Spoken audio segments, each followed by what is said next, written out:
Mən Rəvazi Cəllabadlı, sözləri Lənkəranlı Qalib Novruzov, musiqisi mənə aid olan Miskilli Yarım adlı mahnımı siz dinləyicilərə təqdim edirəm.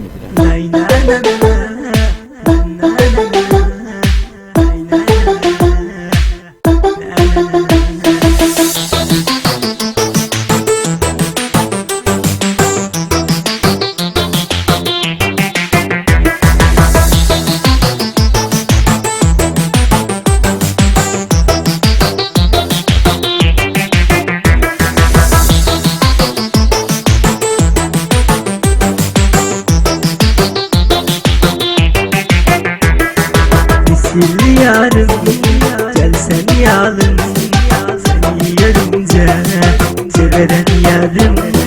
Miskilli yarım, gel seni alım, seni görünce severen yarım.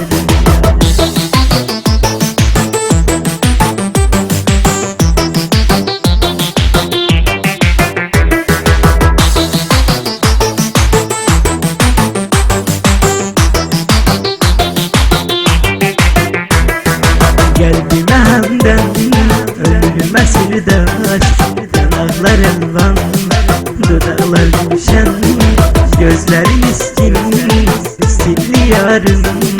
Gel seni alım, gel seni alım, miskinli yarım.